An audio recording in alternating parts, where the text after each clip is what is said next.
but we will all know behind the scenes. So, if you are interested in spreading the legacy of the stick, hell hath no fury like a woman scorned. I hate it, but I love it.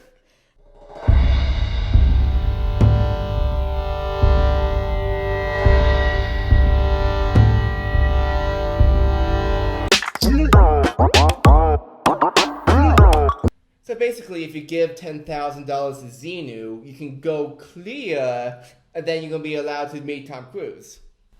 That's exciting. Oh, hey, we're rolling! Hello, my name's Ben Lasser. I play Boney the Paladin in the NapCam podcast. I'm joined today by Lauren. She is an anthropology student, soon to get her PhD. She has not confirmed if she knows if the Ark of the Covenant is lying yet, but I'll see if I can get her to crack by the end of this interview. Lauren, sorry, that's classified, though. Okay, we'll see. I'm pretty good. Got my journalism powers here today. Don't underestimate archaeologists. Okay. First of all, Lauren, how are you doing today? I'm doing great. How are you? Good. I'm glad for you. Glad that you're going to join us today on the podcast. Before we get into it, can you tell me a little bit about the character, who this all happened to? Sure. Fayana Neabin. She was my first character I ever made for Dungeons and Dragons. So I went Elven Druid route, Nice. Circle of the Moon. Nice. And I, during which learned a lot of what the heck I'm doing on the fly. I tried doing research, but it didn't do any good. I just needed a lot of help from my friends who knew what they were doing. Well, we all know the Druid is the easiest class for people to get into. The easiest. I mean, Barbarian, complicated. Druid, that simple. No! No! But it's so much fun. You get to, change into animals, and I could, plane shift, and I could, that was actually a key part of the campaign, was my ability to shift planes and see, what was going on in a different plane at the same time. I've been told we're here to talk about a stick. Yes! Oh my gosh. Well, give me a little bit of background. Before your party discovered the stick, what kind of a situation were they in, and what were they going into? All right, so we were with this guy who gave us a tip on treasure trove. What he neglected to tell us was that it was in the nest of a couple baby black dragons. Of course. Yep, so they were hatching as we were there, of course, and started spitting acid. They were babies, but we all almost died because they were black dragons. And so we managed to get out with our lives, and with a couple of things at junk, and the NPC was like, "Here, I think this would fit you the best," and handed me this stick. And I was like, okay. And the minute I attuned to it, it said, "Well, hello there." Hello. So the stick talked. Yeah, the stick talked, but I only heard it. Nobody else heard it. And I was like, "What? Oh, hi!" And I was like, "What are you?" "I'm just a stick." I can describe him as very chill, but infuriating. What was infuriating about... So, did the stick have a name?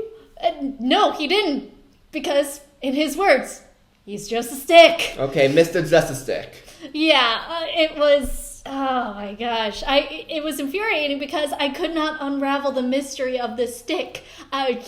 He would dodge every question I would pose and all the magics that we would use, and trying to get others to talk to him, but it just wasn't going anywhere until we found this box with a deck of many things. Ooh. And he was like, maybe you could put me in the box. And me, well, not me personally, but my character being rather gullible, was like, okay, and put the stick in the box.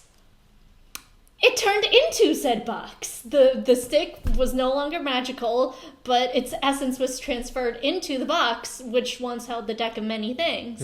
And I was like, "What happened? What did you do?" He's like, "Just a box." I was like, "What?" Seems the most passive, sentient stick ever. It's confined to a slice of wood and is happy about it. Yeah, but it was more like he was happy that he was infuriating me. And the stick or your DM? Both! And what's crazy about it is the campaign ended, but it continued, never found out what it was. And then in our next campaign, he did some allusions to it, one of the NPCs turned to stone, and we saw the stone statue, and we also came across an old lady with a box, and I was like, give it to me, I will uncover its secrets. It didn't talk this time, and she was like, oh, that's a good story, and the DM just did that to rub it in my face. The thing is, after the campaign, he never told me what was going on. It's been 6 years. Everybody knows the story but me. Everybody in our friend group who wasn't even part of the campaign knows the backstory to this stick entity, but I don't. And they all made a pact or something never to tell me, even on their deathbeds, to never tell me what was up with that stick. So you get nothing. You lose. Good day, sir. Did your fellow party members figure out in-game the mystery of the stick? Nope, he told them. He told them just to vex me, because it was so hilarious. What have you tried in-game? Well, first of all, let's clarify position here. Yeah. What exactly were you trying to figure out about the stick? I was trying to figure out what it was, if it contained a person or an entity, or if it was sentient in its own right, why it transferred to the box, why that was important. And it just, for some reason, the combinations of magic and interviewing we tried just wasn't working. I don't know what his puzzle was in the back of his head, but I couldn't for the life of me figure it out.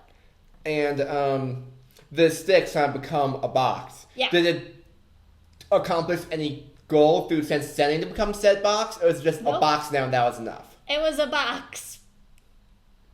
It was a box. Well, they say a box is mostly useful when it's empty, so... Yeah, there were, these little tile runes that were part of the deck of many things, and we just, used the deck, But, I can't remember if someone did know or used it. All I can remember is the stick. And it's even haunted me to my archaeology. Oh, I can think part of your job is uncovering mysterious things, so... Yeah, see, the thing is, my region is in Alaska, working with the Yupik community, and while at a dig, we were at this 500-year-old site called Nunalak, and it was really incredible because of the permafrost. Everything was beautifully preserved, even organic materials like wood. Yeah. And so we would sift through things to discern whether or not it was worked by people or if it was, not. And whenever I would examine something and determined not to be material culture, his voice would creep up into my head and say, I'm just a stick. Yep, thank you, Parker. Did this stick grant you any magical powers? Is it good to hit? Just a stick. It's just a stick. So, what have you tried to do out of game to try to get your GM to break? Beg. Plead.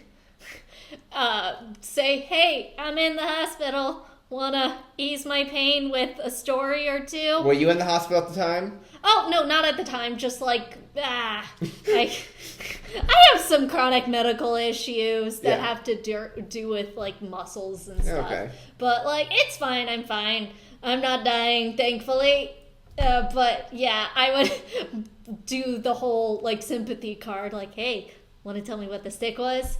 And he was like, nope, sorry.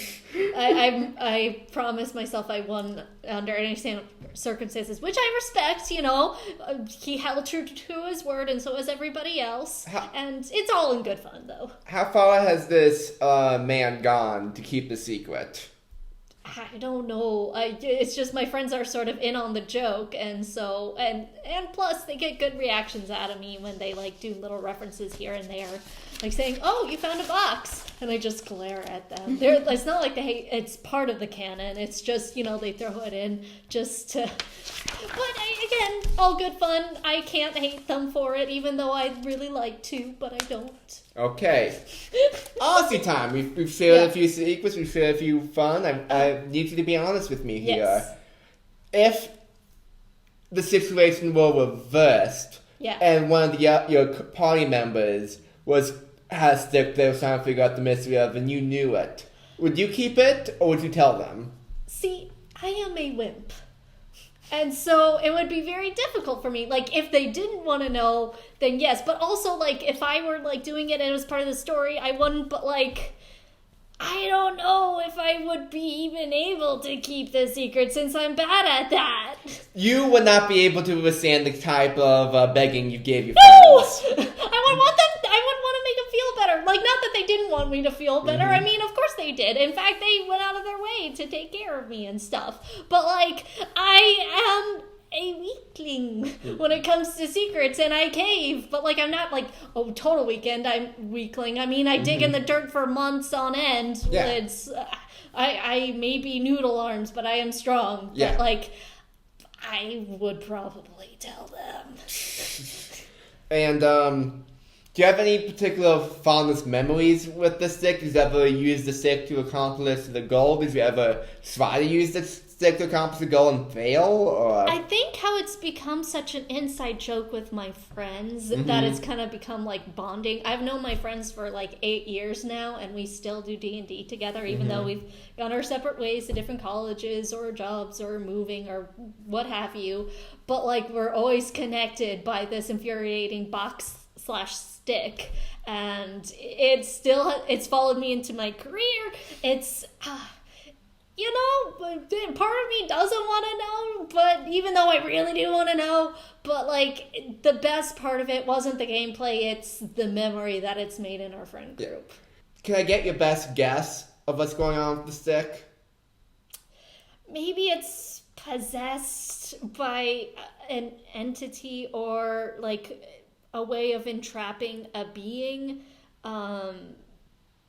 that we just didn't use the right spell, or I wasn't the right person, because I did become rather possessive of it because I really wanted to like figure it out. But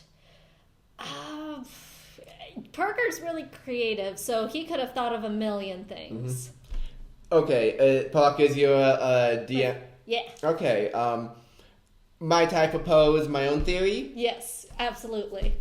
Okay, Parker, if you're watching this, I've never met you, but I'm gonna assume you're full of shit. I'm